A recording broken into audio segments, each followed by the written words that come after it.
त्याच्यात काही जणांचा कुठे कुठे काम केलं, एका कामगाराच्या वरती नोंद आहे, बुर्ज खलिफाला काम केलं. एका कामगाराच्या वरती नोंद काय अध्यक्ष महोदय, व्हाईट हाऊस येथे यांनी काम केलं. आता व्हाईट हाऊसला आणि बुर्ज खलिफाला काम केलेला कामगार आमच्या बीड जिल्ह्यामध्ये कसा येतो? अध्यक्ष महोदय, आणखी गमतीचा भाग बघा. हे मुडेगावकर जे आहेत यांचं परत एक मृत्यू प्रमाणपत्र दिले. कोणी? अंबाजोगाई नगर परिषदेनेच दिलं. अध्यक्ष महोदय, हे जे घोटाळे आहे, मंत्री महोदयांनी जे उत्तर दिलेले आहे त्याच्यामध्ये सुद्धा जुलै 2020 ते 2026 या कालावधीमध्ये 115 अर्ज प्राप्त झालेले. त्यातले सुद्धा अध्यक्ष महोदय 53 प्रकरणातच फक्त याचे डॉक्युमेंट्स आलेले असं म्हणलेलं. त्याच्यातले सुद्धा उर्वरित दिलेले. परंतु अध्यक्ष महोदय, हा जो घोटाळा आहे बीड जिल्ह्यामध्ये झालेला बांधकाम कामगार विभागामध्ये, हा विशेषतः कोरोनाच्या काळात आणि कोरोनाच्या अगोदर ज्या लोकांची डेथ झालेली आहे ते लोक हे परत जिवंत झाले. जिवंत होऊन ते 100 दिवस कामावर आले. त्यांनी काम केलं वरून खाली येऊन, आणि काम करून तशा पद्धतीचं प्रमाणपत्र त्यांना देण्यात आलं आणि पुन्हा ते मयत झाले.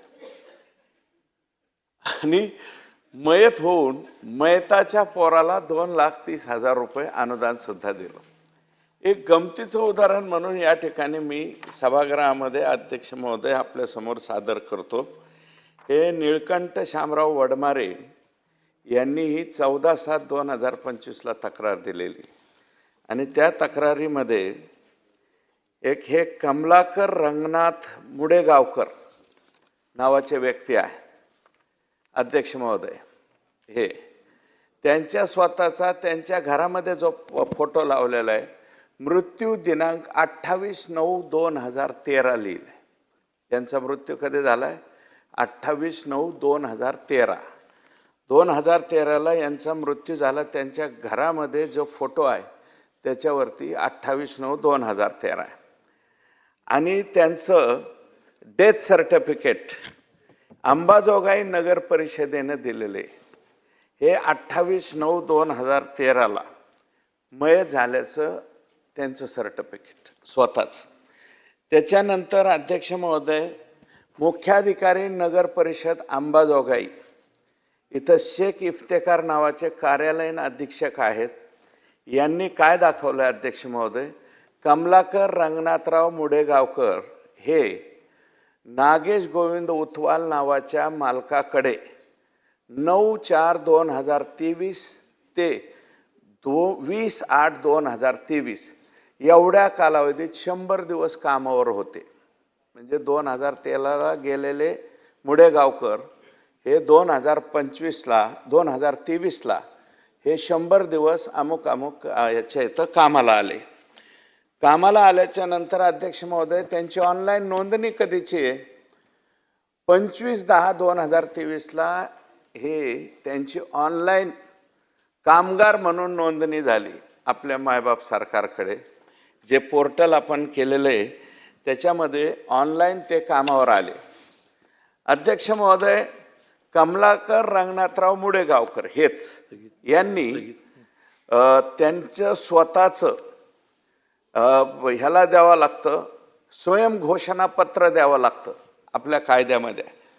तर त्यांनी 20/8/2023ला कमलाकर मुडेगावकर यांनी स्वयंघोषणापत्र दिलं की मी इथं कामाला होतो आणि याच्यात खोटं काय निघालं तर मी जी शिक्षा असेल त्याला पात्र राहील. म्हणजे मुडेगावकर 2023ला परत स्वयंघोषणापत्र सुद्धा दिलं त्यांनी, वरून खाली आले ते 10 वर्षाच्या नंतर. अध्यक्ष महोदय, आणखी गमतीचा भाग बघा. हे मुडेगावकर जे आहेत यांचं परत एक मृत्यू प्रमाणपत्र दिले. कोणी? अंबाजोगाई नगर परिषदेनेच दिलं की 30/10/2023ला मुडेगावकर यांचा मृत्यू झाला. परत 2013ला गेलेले ते परत गेले, 2023ला पुन्हा वारले. आणि हे ज्या अंबाजोगाई नगर परिषदेने सर्टिफिकेट दिलंय अगोदर मृत्यूचं 2013ला, त्याच अंबाजोगाई नगर परिषदेने हे कागदावरती त्यांचं मृत्यूपत्र या ठिकाणी दिलं. अध्यक्ष महोदय, त्यांच्या मुलाला गजानन कमलाकर मुडेगावकर हे त्यांचा मुलगा आहे. स्टेट बँक ऑफ इंडियामध्ये 2,30,000 रुपये यांच्या अकाउंटवरती ही रक्कम सुद्धा परत पाठवली, म्हणजे आता 2023च्या नंतर. अध्यक्ष महोदय, सचिन मुळूक म्हणून शिवसेनेचे तिथले जिल्हा प्रमुख आहेत, त्यांनी ही तक्रार केलेली आहे.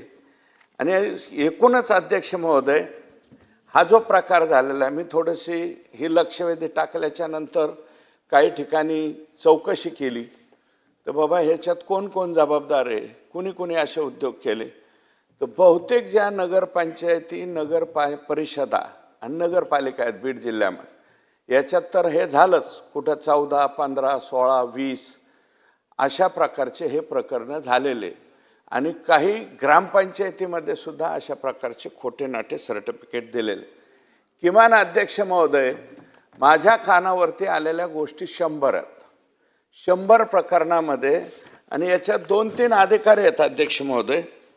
मुंडे म्हणून जिल्हा कामगार अधिकारी होते, त्याच्यानंतर सुधाकर कोणाळे आणि अजय काशीत, ही जी जोडी आहे ही धाराशिवला होती. धाराशिवमध्ये सुद्धा अध्यक्ष महोदय, धाराशिव नगरपालिकेचे माजी नगराध्यक्ष बांधकाम कामगार. त्याच्यामुळं यांच्या ह्या प्रकरणामध्ये अध्यक्ष महोदय, मी एक उत्तम उदाहरण म्हणून मुडेगावकर दिले. असे 100च्या वरती प्रकरणं, किमान 200 प्रकरणं बीड जिल्ह्यामध्ये अगोदर गेलेले लोक पुन्हा खाली आले, पुन्हा कामावर आले, पुन्हा मेले, आणि त्यांच्या वारसांना खोट्या नाट्या पद्धतीने ऑनलाईनच्या अगोदर ऑफलाईन होतं, त्या कालावधीमध्ये खूप मोठ्या प्रकारे हे प्रकरणं झालेत. माझी एकच विनंती आहे मंत्री महोदयांना की बीड जिल्ह्यामधले हे परत स्कॉलरशिपचा घोटाळा, हे दोन्ही बी याच्या बाबतीमध्ये सचिवस्तरीय किंवा उपसचिव दर्जाच्या एका अधिकाऱ्याची नियुक्ती करून बीड जिल्ह्यामध्ये अध्यक्ष महोदय 1,71,000 कामगार झाले. आता आणि त्याच्यात काही जणांचा कुठे कुठे काम केलं, एका कामगाराच्या वरती नोंद आहे, बुर्ज खलिफाला काम केलं. एका कामगाराच्या वरती नोंद काय अध्यक्ष महोदय, व्हाईट हाऊस येथे यांनी काम केलं. आता व्हाईट हाऊसला आणि बुर्ज खलिफाला काम केलेला कामगार आमच्या बीड जिल्ह्यामध्ये कसा येतो अध्यक्ष महोदय? एका बीड तालुक्यात 54,000 कामगारांची नोंदणी, 1,50,000 1,80,000 मतदान असलेला तो मतदारसंघ. बीडचा कामगार गेला असेल. हा, तो व्हाईट हाऊसला आणि बुर्ज खलिफाला सुद्धा जाऊन आलेला आहे. अध्यक्ष महोदय, हे इतकं गंभीर प्रकरण आहे. मेलेल्या माणसांचे मड्यावरचं लोनही नाही, मड्यावरचे 2,30,000, 200 लोक जर पकडले तर याच्यामध्ये किती कोटीचा घोटाळा झाला अध्यक्ष महोदय? निम तुम्ही निम आम्ही, अशा पद्धतीने हे उद्योग झालेले. सचिव दर्जाच्या अधिकाऱ्याची नेमणूक करून याची किती दिवसामध्ये चौकशी केली जाईल आणि संबंधितावरती गुन्हे दाखल करून याची वसुली केली जाईल, हे मंत्री महोदयांनी सांगावं. मंत्री महोदय. अध्यक्ष महोदय,